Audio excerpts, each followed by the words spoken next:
Welcome to the Heart of Dad podcast.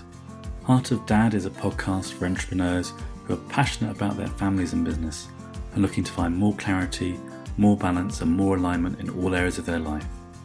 Come and join the community at heartofdad.com or on Facebook at groups/Heart of Dad.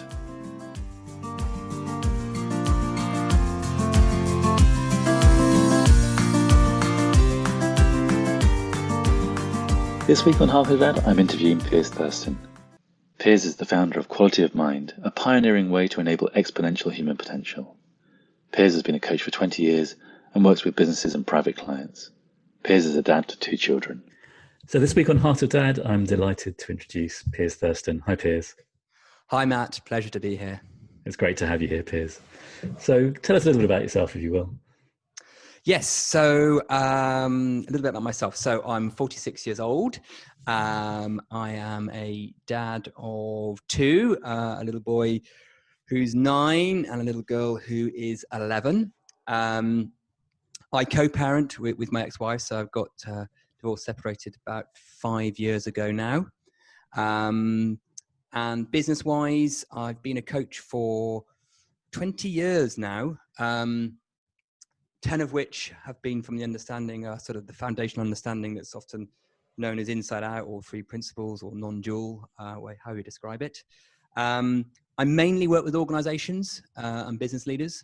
That's probably about 70% of my work, and about 30% is private client. But in my 20 years, I've worked with a rich variety of people, teams, nationalities and types. So, and I feel incredibly grateful that I've stumbled into that vocation. Do you want to tell us a bit about that? I mean, I'm curious. I haven't met too many coaches who are as young as you and who've had 20 years in the game. So that's pretty amazing in itself. Yeah, I started quite young. So I read law at university. I kind of wanted to read psychology, but then when I read what psychology was, it looked really dull. So I did law because it was less hours. But I realized I wasn't going to be a lawyer because my fascination for people, which I've had since a young age, has sort of always been there. And I went instead back when I left university, into marketing for FMCG. Again, branding. I loved people, understanding consumers. And then I got a bit jaded by that because a lot of the branding and innovation work I was doing was not really, it wasn't that cutting edge, and the organizations were quite risk averse. And at the same time, I got really fascinated by 2 things that were just sort of coming into my awareness in the UK, this sort of late 90s.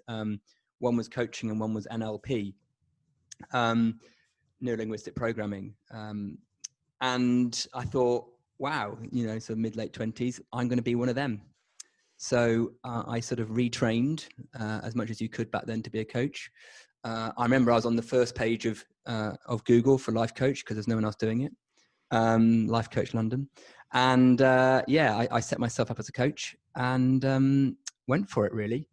I mean, back then it wasn't even a industry, let alone a profession. I just absolutely loved it. I couldn't believe it was a job, compared to my mates who are lawyers. I was like, wow, this is what I do. I didn't earn as much money as them initially, but, and then when I came across the sort of principles about 8-9 years later, it shifted everything for me again, but I guess still in the same sphere of working with people, whether that be teams, individuals or whatever. And what was the context of coming into the different way of working with the 3 principles? How did that arrive for you? Well, I'd known Michael Neal since 2003 because he'd been one of the NLP trainers that worked along with Richard Bandler and other people like that. So, and I followed Michael because he's such a lovely guy, and he kind of got into the principles. And then because I followed him, I got into them. And then once the penny dropped properly, which did take a while, it was a bit of a slow learn, about 2011 or whatever, I was like, oh, wow. And it changed everything from then on. And then I've really spent the last 9 years trying to work out how to talk about them better and deepening my own grounding as we go. Yes. Yeah, I'm sure that'll be very familiar to anybody who's listening who's in that sphere. Yeah. And when we chatted before the podcast, gosh, it must be a good 6 weeks ago now, and we talked about this in the context of you divorcing, and I wonder if you wouldn't mind sort of talking us through like how your understanding of the principles behind our experience helped you through, what for many people it could be quite a traumatic moment in their life. Well, yes, and I think it it came out. It wasn't something I was looking to do, get divorced. It wasn't sort of on the cards really. So it did come as a bit of a surprise to me that that's what my ex-wife wanted to do, and it took you back. It's not something you really want to hear, that the person who's you spent this time with and you're married to and you love and has your children with doesn't want to be with you anymore. So you have all this thinking popping up as to what's gone on, why, about the kids, about this, the money, everything, and I think what the understanding of the mind helps you do is to realize what that's made of. So whereas a lot of it feels it's all real, but it's not true. The stories that you're creating about what's going on and what's going to happen to you in the future and why it's happened, that's real for you, but it's not true. So the more you can see that, the more you can just be in the experience of feeling whatever you feel about that. And there'll be ebbs and flows to it, of course. But it doesn't sort of stick. It doesn't weigh you down in the way that it might have done before. And I think actually for me, it was really fascinating because, as I say, I got into this understanding about 2008, 2009, 2010, whenever it was. And I was lucky, in the sort of 5 years that followed that, nothing terribly had happened to me. I hadn't had a big thing go on in my life. So I'd never really, it's not that you test these principles because they are what they are, but I'd never had anything go on. And there's a little bit me going, wow, I'm now getting to experience that they truly are what they are, because even when things have happened for me that is quite, one might call substantial, I'm still being able to keep my resilience and my quality of mind is reasonable, and I'm not falling down the hill too far.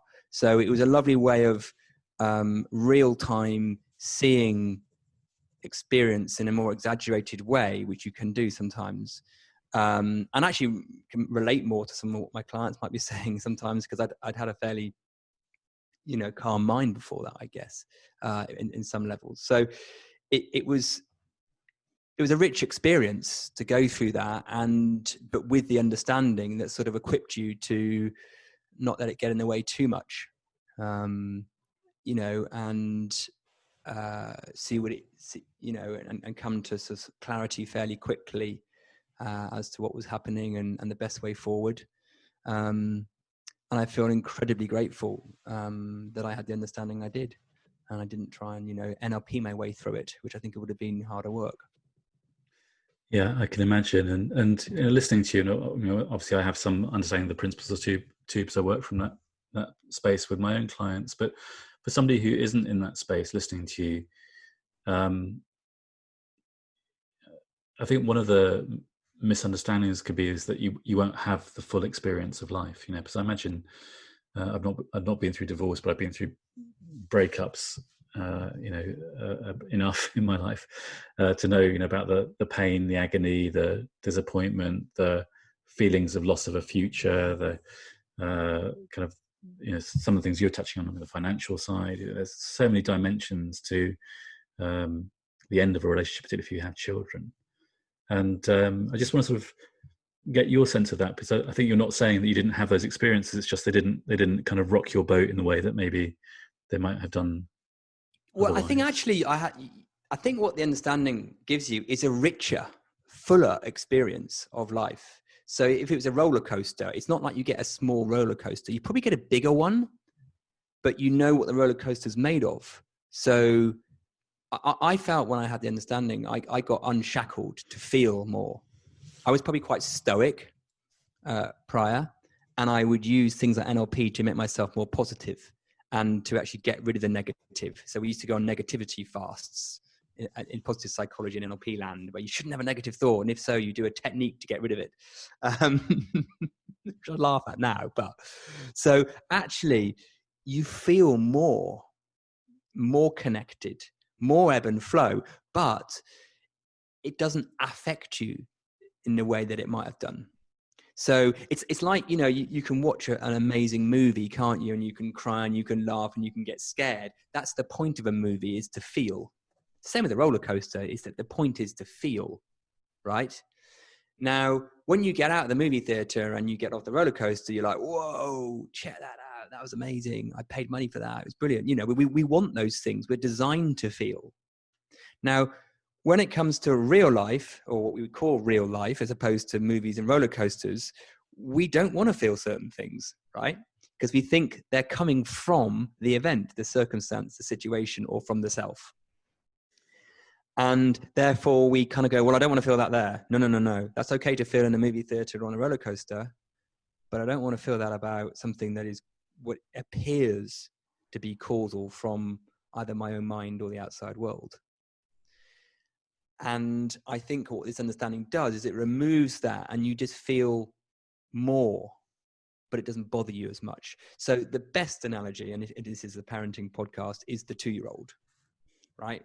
And I'm sure you've heard this a million times before, Matt, or something like this. The 2-year-old has no issue feeling all sorts of things, mostly in the middle of a supermarket. Not nowadays, but in the old days. And they don't mind feeling. They'll feel, way, woo, woo, but it doesn't bother them. They don't then analyze it, that afternoon going, well, really this morning I was a little bit too exuberant, wasn't I, in my tantrum, right? That they don't care where it came from. They don't care what it is. They just feel. So I actually have a richer feeling of life than I ever did. But the beautiful thing about that is when it's richer in the, what we might call negative sense, it doesn't, it's not damaging anything. It's not a problem. It's just coming through the system.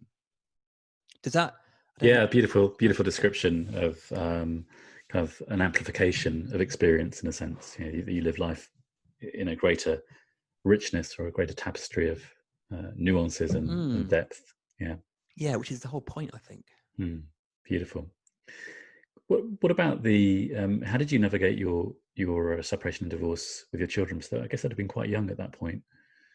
The kids were, I think 5 and 7. Is that about right? I'm trying to do the maths now. Yeah, I think it's about 5 and 7. So, my little one, he didn't really get what was going on massively. My daughter is pretty astute and was on it from the first moment. She was like, what's going on here? But kids, as we know, are beautifully resilient. And the only thing that I was mindful of was not to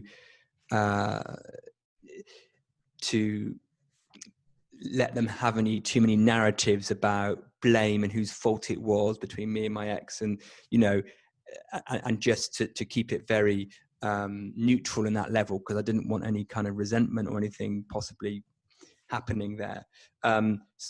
So we were very honest with them. We'd explain what was going on. They kind of got it. It soon became a new normal. There was a little bit of adaptation to happen, in terms of, what nights they slept where. But then they got to realize, I have 2 bedrooms now, and I have Christmas in 2 places, and, and they kind of got it. And they then would find the odd friend maybe at school who like, oh, okay, you're like me then. Yeah. So I from what I can tell, you'd have to interview them. That they didn't. If the question is how did it affect them, not really. Obviously, I had some thinking. The piece of thinking that was the last to dissolve for me, out of all of them actually, which probably took a couple of months or 3 or 4 months or a bit more maybe to dissolve, was the bit that didn't look just real and not true, but looked real and true, was how can I be the dad I want to be when I don't live in the same house as my children all the time? I was like, that's not mind, that's postcode, right? That's not, I can't, how do I, because, the whole point of being a dad or being a parent is to be there for your children in proximity and to have a unique relationship with them. And if they're for some of the week in a different house with a they now have a stepdad, that what's the space for me in that, and that that took a little bit longer for me to see was made up. That's a bit that I probably struggled with for a little bit longer than the other bits. So when that fell away, what changed, if anything, in your relationship with your children and that idea you had of being a dad? Well, I realized that my narrative wasn't accurate, and of course I could be a good dad. It just became to quality, not quantity. So when I have the kids now, I try, and I put those words in big italics, bold. I attempt and try to be with them, present, rather than working and doing all. Of course, I still am, because life goes on. But so they have a quality relationship with me. They have less quantity than they used to. But let's say there are many parents who I know would say, well, yeah, I live in the same house as my kids, but I don't feel connected to them. So it's about connection, not proximity.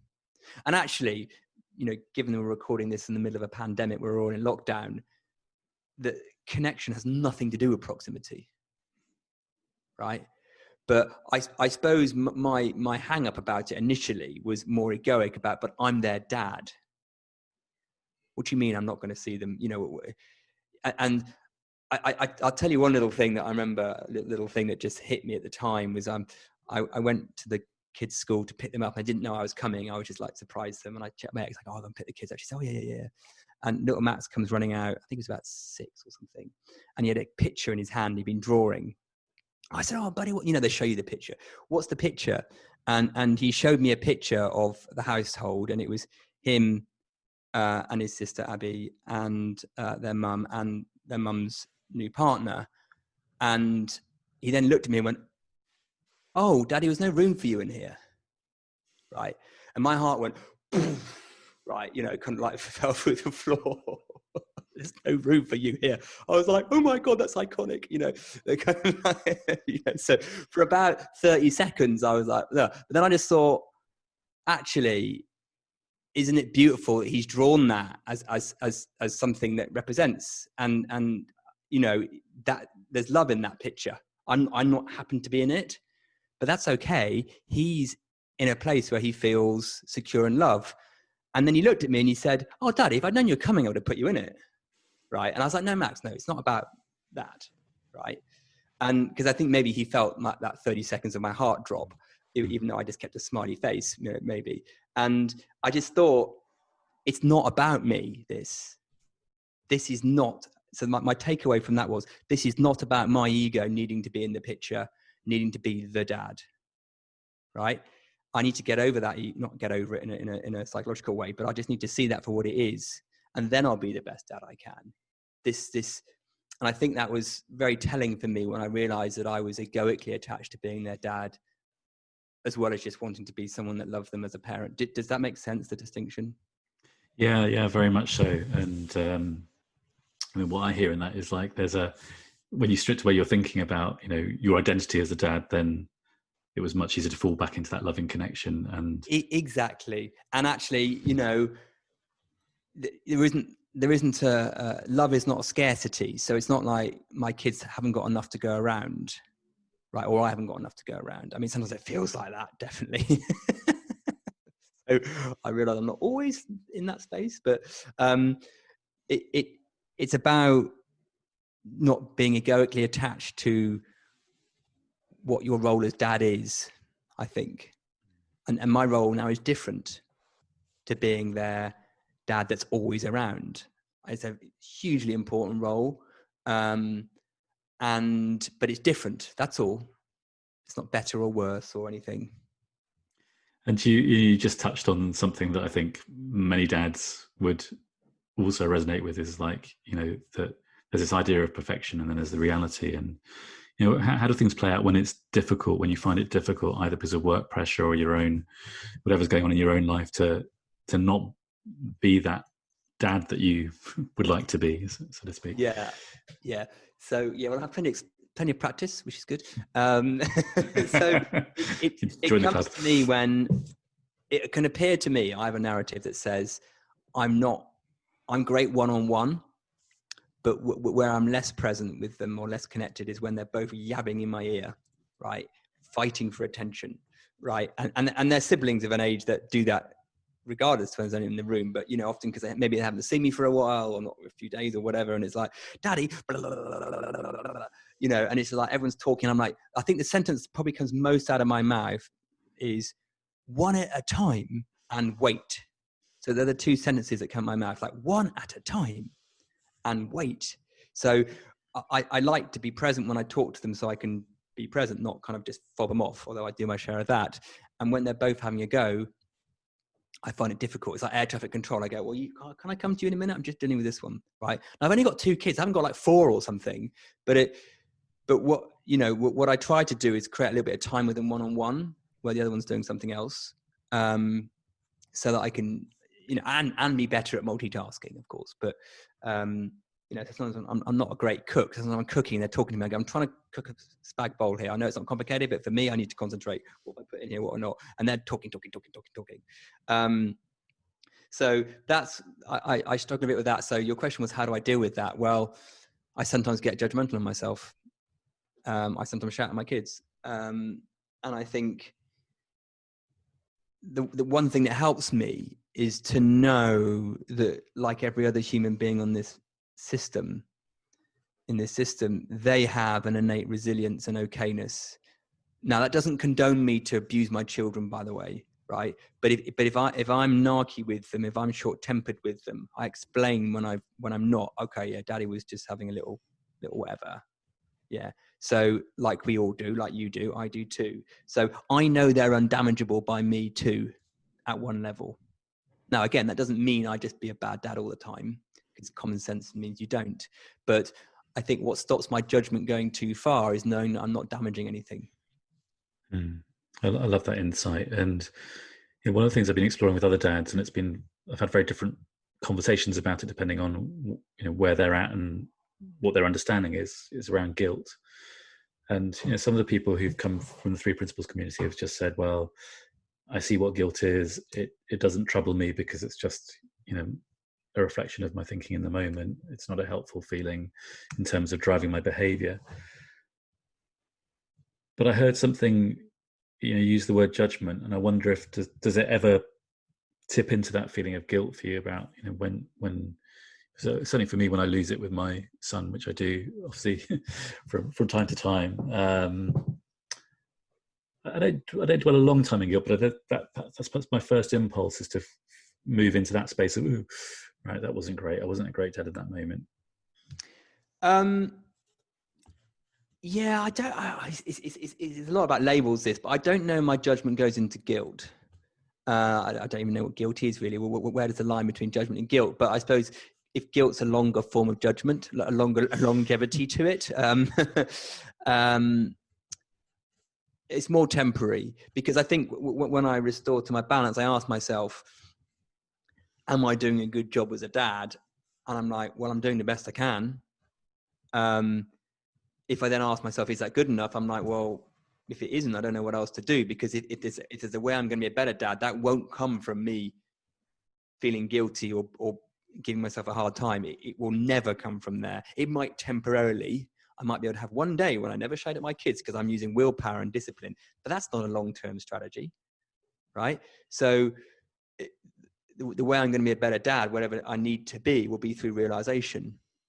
So buying into any guilt as a behavior modifier is never going to work. So I think when I settle back to balance, that's what I see.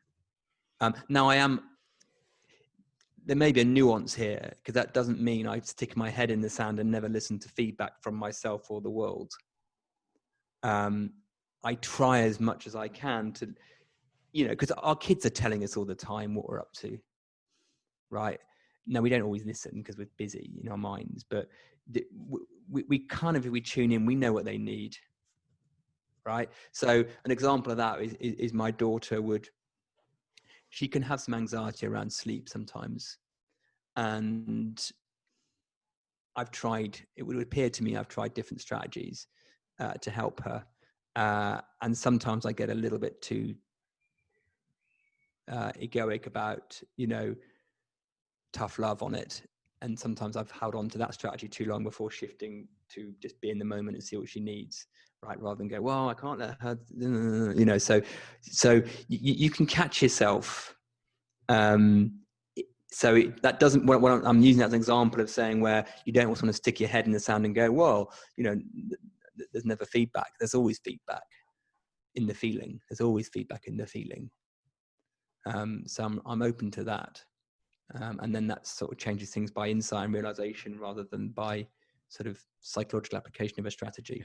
Yeah, that's brilliantly said. One thing I wanted to explore with you is, you have a successful business. You've been a long-standing coach, and you have your children part of the time. How do you manage the switch in yourself between kind of the work and children time, or when your children are there, or when you're transitioning from one state to the other? Yeah, well, when I was married, I guess it was a little bit easier at one level because I had my office downstairs and I could pop up and have fun with the kids and then go down and work, and it was beautiful. It's like, it's I got best of both worlds in a way. But since I've been sort of, on my own when I had the kids, well, first of all, what I try and do is keep the time I have with them work free. Now, that's not completely possible, but that's the first thing. Well, let's see what I can do to keep some of that time sacred. And therefore, that removes that issue, I guess. But I've never been someone that works 9 to 5 or where just, for 20 years, I just don't really get 9 to 5, why you'd work 9 to 5. So it's not as easy to do that as I'm not disciplined enough to do that, and I wouldn't want to be. So I guess you just have to, and actually it's been interesting recently since, been having the kids at home whilst I've been virtual schooling. Right. So in theory, between these hours, daddy's going to work and then you're going to work. Well, no, because I can't do this. The computer's not working. I understand. Right. So you run around like a yo-yo going between trying to do a bit of your work, sorting out child 1 and then child 2. And then by the time you sort child 1 out, child 2, you get down and get your head into your work. And then, so, and I think the key to it, and this actually you could make pervasive to anything, is the frustration comes for me is whenever you think you should be doing something else rather than you are. So in any moment of human reality, any moment of existence, when you have a narrative saying that what you should be doing is different to what you are doing. So there's something that's happening, as humans, there's something happening, full stop. Then we have our narrative on what could or should be happening. So if I'm working and the kids are wanting my attention and I'm creating a disconnect between, they should be doing their thing now, not annoying me, that causes a disconnect. Or vice versa, I'm playing with the kids and the phone rings and it's like a client. I'm like, ugh. So it's I think, and this, again, across anything in life, this is meta. There's what's happening, and then there's the narrative about what could or should be happening. If that's a disconnect, we are coming out of that moment back into the separate self and creating a view of what is going on, right? And we're doing that at a bigger level now with COVID. We're going, it shouldn't be like this, right? We should have blah blah blah blah blah. So we're always doing this as humans, but I think the thing you described about how do you manage it with your kids, well, it's just another little version of the same thing, right? Because if you see that in that moment I'm doing X and X is what's going on, then you're in flow. If you're doing X and think, well, I should be doing Y or Z, it causes a disconnect, and that creates a ickiness. Now, the icky feeling is nothing to do with the circumstance. It's to do with that's your barometer, your feedback, telling you your aperture is contracted and you're trying to resist what is happening. Does that make any sense, or does that sound a bit... Totally. No, rings completely true for me. And I think there's, the metaphor I often use is like when you swim with the tide of life, it feels so easy. And when you start trying to swim against the tide of life, then it's full of effort and struggle, and that's really what I heard in that share. Yeah, from and you, I think if I was to expand on your what you've just said there, Matt, I would say that we create invisible, arbitrary lines on what the tide should be up to. Yeah, spot right. on. Yeah. And then we go, but I should be, X now, and we'll then have loads of two things we'll do in our mind to disconnect from that. We'll justify why this is an important call, or my kids are important, whichever way we want to go, right? So we'll justify it with evidence. So you kids should be better at looking after yourselves, or gosh, I need to work harder, right? And the other one we'll do, so we'll justify it. Another thing we'll do, beginning with J, is we'll judge it. And we'll say, well, I should be better at this, or my kids should be better. So we'll put justification and judgment, which layers up that disconnect with narrative. So true. So have you found yourself over the years just kind of having a muscle that's developed to spot that quicker? Is that how it's evolved for you, or was it more like there was an overnight moment of, after your 2 or 3 years, you said, when I really got this understanding that I saw its impact through my life, and the things shift like in that sort of exponentially for you? I often describe that people with this understanding, they, and this is very generalized. It either happens in whoosh or drip drip, right? So drip drip is like you gradually just recalibrate with insights just trickling through. The odd person has a big kind of whoosh, an enlightenment experience or something. And they're the people on the videos often, because they're the ones that sound better. But most people, I think, when they look in this direction, they'll have some big shifts, but it's probably a fairly drip, drip, drip. And there's the way I'll describe it, rather than a muscle, because that sounds too NLP to me, so too neural pathway. But that's just my language issue. But it's probably more of a recalibration. So most of us are kind of walking through life fairly comfortably numb. We're not really tuned into consciousness and its ability to shift what we see. Of course, we are at some degree, because we're spiritual human beings, but or we are whatever we are. But the recalibration comes when we are more in tune with the ability for flow and for thought to move through the system, and for realization to come and dissolve one set of thinking and a new one to emerge. And the system nudges you back into equilibrium and clarity and resilience and creativity more. And that seems to be, you could call it a spiritual maturity, that could be a recalibration. Because it's almost like, when you first get into this, you can go quite disassociated. You get kind of almost abstractly enlightened, and then you've got to come back into the world of form again. And I think that recalibration happens, what would appear like over time. It's time's obviously a concept, but you know what I mean. That's a re-immersion back into it.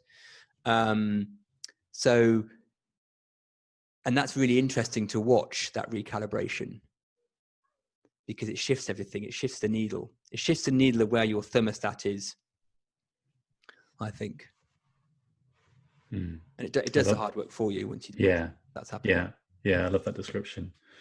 And for me, what I've seen is like, you use the word aperture. I don't know if I'm using it in the same context as you, but my experience has been like an opening up more and more widely to the full experience of life. And in the early days, it was like momentary experiences of opening up to the full experience of life, then kind of coming back into my story and my ego and who I was, and that opening just comes in more and more and expands more and more as time goes on. Yes, exactly. And it's an ebb and flow, and it's not like it just sort of shifts the ratio from, if it was 90%, 10%, it becomes 60-40 to 60-40 the other way, or whatever it is. It's because, as we said at the beginning or earlier, the point of the human experience of consciousness knowing itself is to have this rich experience of everything, that what we call the highs and lows, the ebb and flow, the contraction, expansion. So in a way, we don't want to be totally enlightened, if there is such a thing, because it wouldn't be fun to be what we are. It's about sentience. It's about noticing and not noticing. It's about a full gamut of experience. That's the richness of what it is. And when we're not scared of our experience, and we're not putting the causal power to it somewhere where it isn't, like to circumstance, the past, the future, or outside of us, or to our minds, if our little minds, and when we're seeing which just contraction and aperture to source, it's kind of rich. I wouldn't say it's enjoyable, because that's a label, but it's rich, it's deep, it's 3D, it's 4D, it's nice, Thank you for sharing that. Just want to switch direction a little bit, one of the things I've been asking other dads on the podcast is about their relationship with their own dads and how that's impacted them as parents. And I seem to remember when we spoke before, there's also a bigger picture story about your family and the business and your choices not to take part in that. So I wonder if you would be willing to go into that a little bit. Yeah. So the context is that I'm sort of my dad is, he's fourth generation in family business. I'm fifth generation, and there's been a family business for 120, 30, 40, 50 years in the West Country, doing various things in manufacturing and automotive and stuff. And, it's been passed down the generations, and it sort of came to my turn. Sadly, my brother, I had one sibling, my brother, who passed away in 2004. So it then sort of came to me. I was, my dad had always said, don't come into the family business to start with, go and experience life, and then come back into the business if you want to, sort of thing. But there was a big hoping that I would, I guess. So I came in as a non-exec director in 2005 or 6, having had a bit of commercial experience around. And then I suppose the question came, do I want to actually come into the business full time? Now, I was unfortunately really, really enjoying my work as a coach, and felt incredibly grateful that was my vocation. If I'd been doing something more boring, then maybe I probably would. But my dad was incredibly understanding and wasn't going to force me, which that wouldn't have worked. So now I'm a non-exec. I work a couple of days a month for the family business, helping them with things like on the people side, the human side. And so I'm very grateful that we have that business. But it wasn't one I wanted to take on, because I really, really enjoyed my work. But I still have a great relationship with my dad. And actually, probably if I was running the business now and he was like my dad's kind of telling me what to do, that would be hard. He's 80 years old now, but he's sharp as anything. So I quite like being a non-exec, because I could get the benefit of it without feeling like him telling me off the whole time, if that's what he would do. I don't know. So it feels it's worked out really well. Now, I don't know whether he thinks that. I think it's quite hard for him to think, well, I mean, actually, and it's also interesting because I think, that this sort of line has stopped because it's my fault, and he thinks it's stopped because of his fault, sort of thing. But that doesn't really matter. So it's, I think, was that what we were talking about before? I can't quite remember. Yeah, there was. It was. And there's a second part to it, which is like his influence on you as a dad. But I just want to stay a little bit with that story, because I think it's one that could be a whole podcast, perhaps, for another time. But, just for today, you've made it sound really simple, and maybe it is really simple. But my fantasy is it's not no, it's not simple at all. I'm giving you the succinct version. Yeah. But it is that simple at one level. If you boil it down, it's that simple. It took a bit more to pan out than that, but yeah. And he has been and is an amazing influence on me. I mean, he's an incredible man, really. I mean, I'll give you an example of him just to give you a taste for him. He's 80-year-old, right? Asthmatic, has been since he was like 12 years old, right? So this time of the pandemic, he should be being careful. So what he did to check the queues of the local supermarket is he flew his drone down to the town centre to see what the queue was like. He's that kind of 80-year-old, right? So he's not. I just find him amazing that he's still that inventive and smart, and really very active and everything. And he's been a huge influence on my life, because he's quite you would call it a strong person, and 90% of what he does, I totally admire and respect. There's probably 10% I go, I don't want that bit of him, because he's incredibly dogmatic and quite determined, which is great most of the time. But he can be quite stuck in he's right. But 90%, 95% of what he does, I find amazing. He's an inspiration, really. How's that borne out in your relationship with your own children? Oh, good question. Well, I sometimes see, you know how obviously we're all a reflection of consciousness, but so you can't see yourself, but you can see you and your children, and it's not really you in them because we're all one. But I sometimes see bits of my dad in my daughter. So when she's digging her heels in, I'm like, you're so like your grandfather. Or actually, I say you're like your uncle, my brother. He was a bit the same, again, an amazing person. So I see it. And what I'm really seeing, of course, is because I'm seeing me, right? Because whatever you see in someone else, because we are all one, is you. Because there is no division, there's no separation. But I guess if I come down a level to make it more sound less woo-woo, I see traits. Of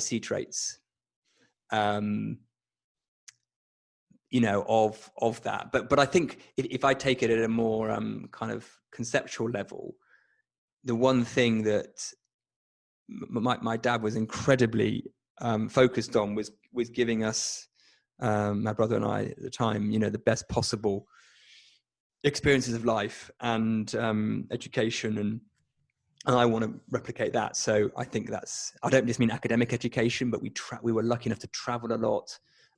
He was always encouraging, probably encouraging us to try new things and that kind of stuff.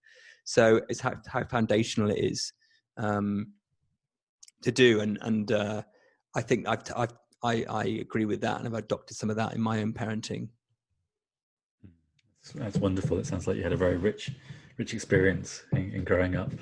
Yeah, and I think the connection, the currency of connection, may not have been how everyone connects. So we're not a family that walks around saying we love each other all the time, but I don't need them to say that. I don't need to hear that or say it to them. It's so implicit. It's so there. It's so felt. But I went to boarding school at quite a young age. So there's a bit of stoicness of me, which the principles undid actually. But when we're not a touchy-feely, love you family, but to me was something just as great, or if not greater, because just saying stuff doesn't mean anything, does it? It's very close, our connection. Also, just in the brief story you've told about the business, for your dad to accept your choice in forging your own path in your life is a great act of love. Absolutely, and one that his ego or his part of his egoic self would have struggled with, right? But absolutely, and I respect him greatly for that, because it can't have been easy. And it was done from love. I think probably a little bit of him going, well, I can't force him, it won't work very well. But I think more it was like, well, he knows I'm my own person and I can make decisions. So, and at the moment there's a lovely blend, because I am involved in the business, 2 days a month or whatever you call it. Days don't really matter, do they? But so I feel like I'm supporting, but I'm also getting to do all the lovely things I do 90% of my time. So, and actually they're merging actually. So the more I bring my work into, sometimes we sit in the board meetings and talk about pension funds and financials, but particularly now it's about how the employees has their mind, what's going on. And so they're not separate worlds completely. That's been so good listening to you. One sort of final area I wanted to touch on was, you now in a new relationship, aren't you? And with somebody who's also got this understanding, if I remember rightly from our conversation. But I just wanted to, and obviously your ex-wife has a new partner, and your children are navigating kind of 4 parents, in a sense now rather than 2, even if the relationships maybe not formalized in that way. Yeah. But how's it been for you to integrate a new relationship into your life and with your children? How's that worked out? Well, it's so interesting that, because, you know, if you go back to divorce, it's kind of like one level of adaptation is the first one, which is separating from the thing you are. And then as new ones form on both sides, it's another level of adaptation for people to go through, your kids, your others, your other ex, whatever they're called, the older other halves, right? The older, you know what I mean? So everyone's got to do another level of adaptation. And actually, when you talk to a lot of people, the first change can be quite relatively simple, and then that's when the trouble starts or something. So, because you're bringing in another person, and the children have to adapt to that, you have to adapt to that. And there's a sort of domino effect, because there's a whole kind of thing happening everywhere. So I think that requires some clarity, connection, and compassion to navigate. I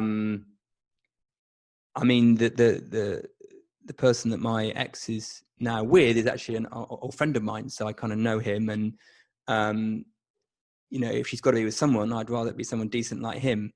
So that's my thinking at the time, going, oh, at least I know who it is. And we had a good chat about it. You know, which is, I'm sure, a bit difficult for him to start with, but you know, I wanted to, because he's going to be a very important person in my kid's life. So it's important that we feel okay with each other, right? And he's respectful. So when I go round there to pick the kids up and whatever, he's not there, you know, sort of, well, he is sometimes. He doesn't like run away, but he's, you know, he's like, well, daddy's here kind of thing. And so there's a respect in that. And the kids, it was a little bit confusing. I remember my youngest got a bit confused as to, well, and they've also got a half brother now. So they're like, well, why can't Joseph come on when we come to stay with you? I go, well, because he's not, you know, it doesn't quite work like that. Oh, but it'd be fun to have him come, you know. I'm like, well, not really. It doesn't quite, so I have to explain that, why their little half brother's not coming to stay for the weekend or during the week when he comes. But I think if you have an openness to spot when your ego is going to get in the way, right? And if that's out of the way, you just see what's best for the kids. Usually that's where it starts. And try not to let the other thinking get in the way. You can navigate it, but it has its challenges, or it can appear to have its challenges, I would say. And I'm not just speaking about my own situation here, but just from other people I know, because there's a lot of parties to get involved. There's a lot of stakeholders then. So I just think that the key thing that I've spotted is you just got to keep focus on what's important, which is the kids. Yeah. And then watch when your own thinking revs up. Beautifully said. Yes, of course, because it's complicated, isn't it? As you say, there's multiple stakeholders involved, and you know, even with that sort of understanding that you have and an openness to making it work, then there's still a need to try and find a way through, which depends on 3 other adults and your children as well. Yeah, and trying to keep an openness in the communication. I mean, I think it's so important to keep an open. I mean, to co-parent, you need great communication, right? So otherwise, the kids could play you off against each other, or they could, you know, go, well, Mummy lets me do this, Dad lets me do this. So you need really great communication, which means you need a level of understanding, you know, about how communication works, right? Or how connection works. Because otherwise it gets very muted, you know, and you don't pick up on the nuance and because the kids will, right? So it is, I think that's important if you can. Yeah. Well, that's brilliant kind of way to finish off our discussion for today. Thanks so much for taking the time to share with me and share so much insight and wisdom, as well as so much of your story, Piers. Well, it's been an absolute pleasure, Matt. I feel like I rambled at you. I hope there's been something in there useful, but I was totally in flow. So you're obviously asking fantastic questions. So thank you. You know, I think what you're doing is brilliant. So I'm happy to contribute whenever I can. Yeah, thank you so much. And where can we find out more about you if we want to? Yeah, so I've got a few different websites and things. You can find me on LinkedIn, Piers Thurston. Business-wise, a couple of websites there, qualityofmind.biz, B-I-Z, makingchangework.co.uk. Also have piersthurston.com. And another business actually called Separation Simplified, which helps couples who are going through the very thing we've been talking about, and how to have better relationships with to co-parent and that kind of thing. So I have a few brands all based on the same thing, all based on this understanding, just different ways it turns up.